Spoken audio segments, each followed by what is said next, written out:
যতই দিন যাচ্ছে ততই জটিল হচ্ছে রাশিয়া ইউক্রেন যুদ্ধ পরিস্থিতি। ইউক্রেনের বিভিন্ন শহরে হামলা জোরদার করেছে রুশ বাহিনী।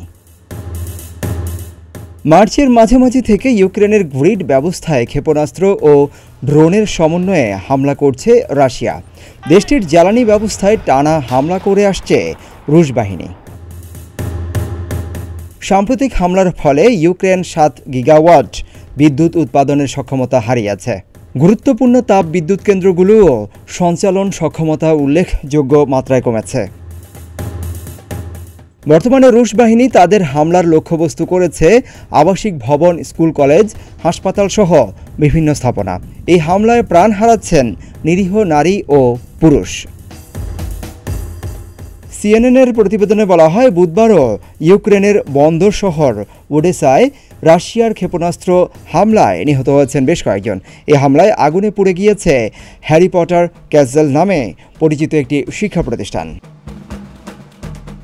ইউক্রেনীয় সেনাবাহিনী জানায়, আক্রমণের স্থান থেকে 1.5 কিলোমিটার দূরে ক্ষেপণাস্ত্রের অবশিষ্ট ধাতব টুকরো ও ধ্বংসাবশেষ উদ্ধার করা হয়েছে। এতে এটা স্পষ্ট যে রাশিয়া এই হামলা চালানোর জন্য ইস্কান্দার ব্যালিস্টিক মিসাইল ও ক্লাস্টার যুদ্ধাস্ত্র ব্যবহার করেছে।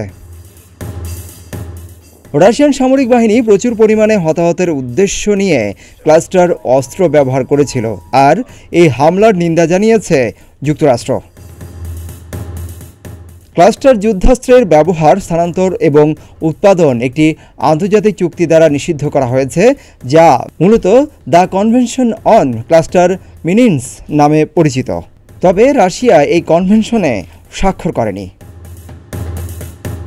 এদিকে রুশ কর্মকর্তারা বলছেন, ক্রিমিয়ার বিমান প্রতিরক্ষা বাহিনী ইউক্রেনের একটি বড় ক্ষেপণাস্ত্র ও ড্রোন হামলাকে বাধা দিতে সফল হয়েছে।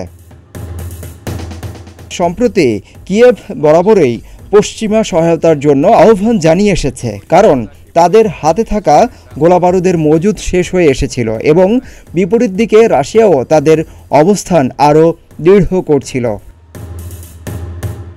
এমন অবস্থায় যুক্তরাষ্ট্রের সংসদ কংগ্রেসের উচ্চকক্ষ সিনেটে ইউক্রেনের সামরিক সহায়তার লক্ষ্যে 61 বিলিয়ন মার্কিন ডলারের বিদেশি সহায়তা প্যাকেজ বিল পাশ হয়।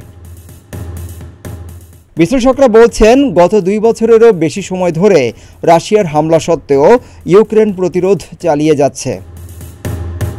তবে ক্রামাটার্স নামের শহর হাতছাড়া হলে ইউক্রেন কঠিন পরিস্থিতির মুখে পড়বে বলে মনে করেন তারা।